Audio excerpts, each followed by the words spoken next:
Hi, I'm Stephanie. Hi, I'm Christine. Nice to meet you, Christine. Have a seat. Okay, so it's good to have you here today. It's good to be here. Alright, I'm glad you're here. So, would you like a water or coffee or anything? No, thank you. That should be good. Okay, that's good. Alright, Christine. So, one of the things I need to outline with my clients is the issue of confidentiality. So, basically what that means is that whenever you come to see me, any, communication that we have in our relationship is between you and I, unless somebody comes in harm's way. So that can be you, that can be someone else. If I think there's a threat of someone being in danger, then I have a duty to report. But otherwise, anything we talk about is between you and I, okay? Okay. Okay, good. So, I guess to start off, why don't we start with what brought you here today? Well, I guess I'm in my first semester of university and I'm just feeling really anxious and I'm starting to get a little bit depressed and I don't want that to carry on. Okay, so you're from Saskatoon originally? No, I'm originally from Yorkton. Okay, so you had to move from Yorkton to come to school here.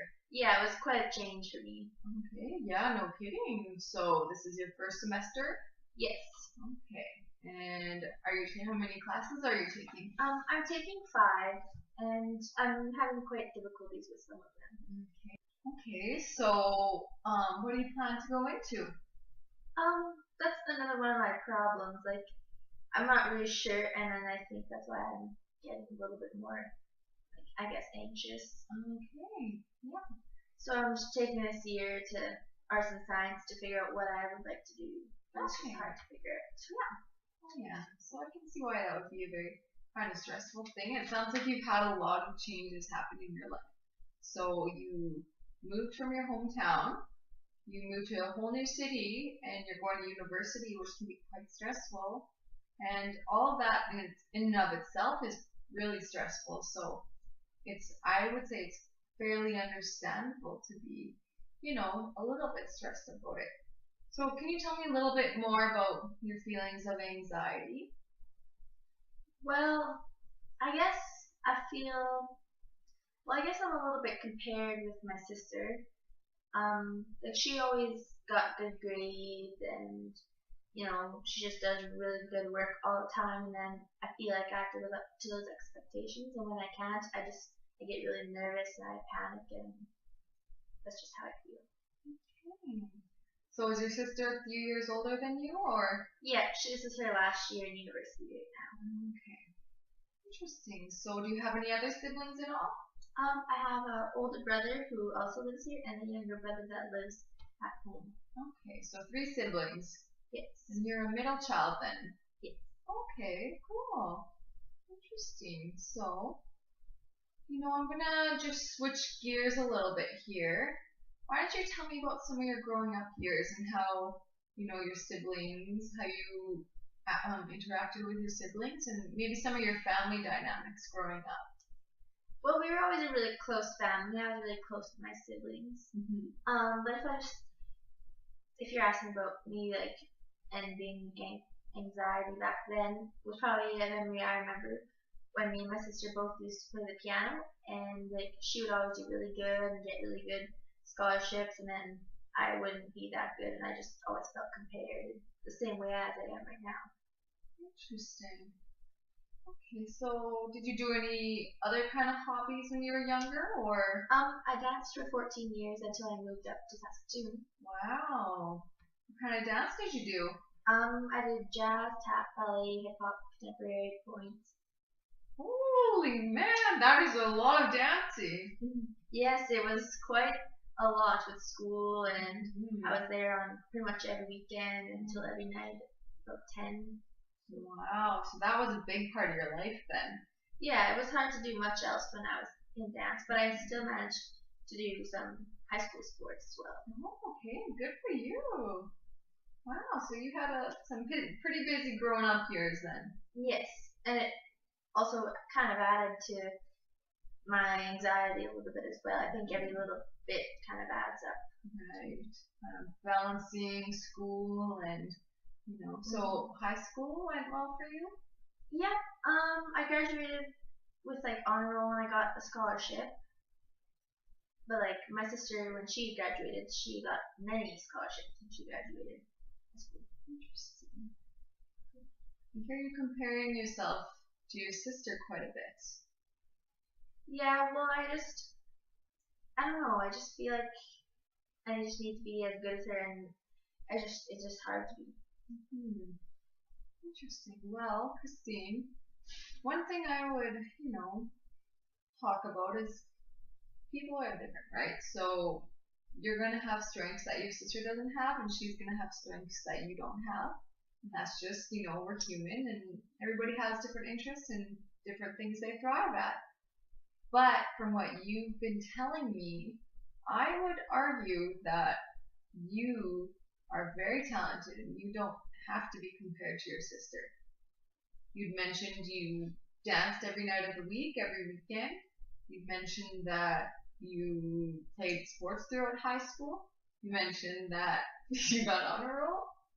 So, I mean, from where I'm standing, that seems to be pretty successful. You made it into university. You had to apply to get into university, is that right? Yeah.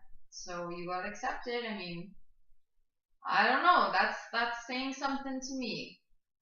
I guess. Interesting.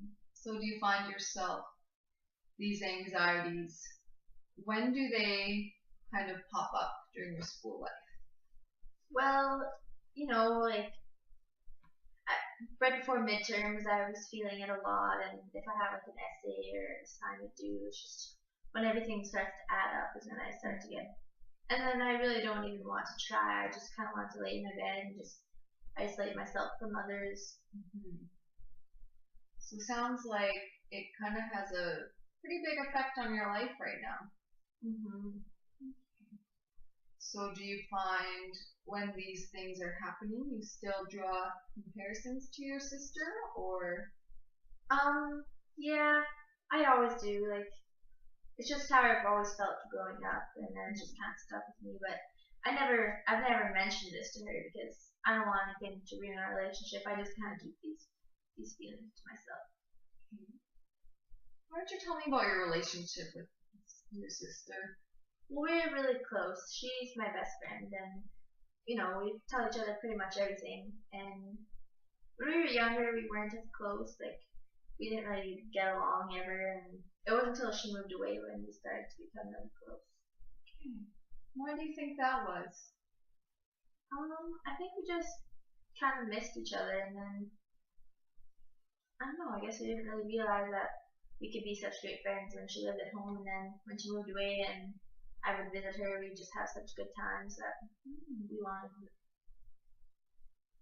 That's good. Yeah, that's great, Christine. So do you think, I mean, from what I'm hearing, you've had a lot of successes. How do you think your sister views your successes? Well, my sister is always really proud of me.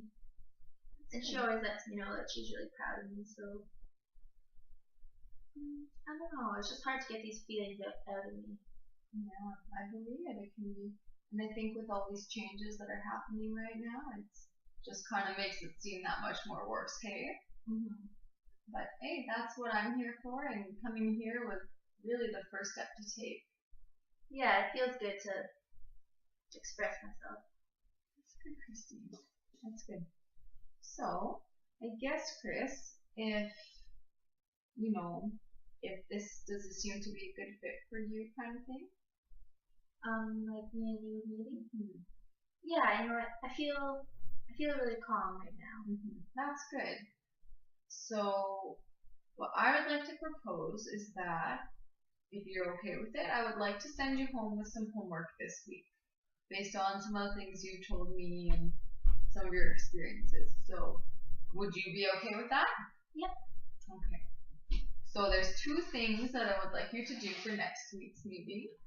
So the first one is, I'd like you to just kind of maybe take a moment wherever you can find. I know you're busy with school and stuff, but wherever you can take the time, whether it be in the morning before you start school or before bed or whenever, I'd like you to do some reflecting on some of your accomplishments. Okay, so that can be something big, like, oh, you did this cool dance thing, or it can be something as simple as, I wasn't feeling like going to class today, but I still made it. So I want you to kind of start documenting and just keeping tabs on some of these events, okay? Okay. And then you can bring that back for me next week, and we can kind of look at some of those and chat about those some more. Okay? Because I think you have a lot of accomplishments that I can tell already, and I'd like you just to be conscious of those, okay? Okay. So your next assignment is, I would like you to kind of take a look at some of these feelings of anxiety you're having. So if you start to feel some anxiety coming on, I'd like you to stop for a second and just think, where is this coming from? So if you are going into an exam and you start to feel these feelings of anxiety, just maybe note that. Or if you're, gonna get a grade back right away. So whenever you start to feel these feelings of anxiety, I'd like you to kind of document what the situation is, just so we can kind of be conscious of what some of the triggers might be. And once we kind of know what some of these triggers are, maybe we can start to digest them a little bit. Okay. Does that sound good? Yeah. Okay, so do you have any questions for me at all? No, this is just good. Yeah, you feel good? Well, I feel good about it too, and I'm very excited to see how this is gonna kind of carry on here. Me too. So I appreciate you coming today, Christine, and I guess we'll meet up again next week, okay? Yeah. All right. Great. Thank you. Thanks again, and we'll see you next week.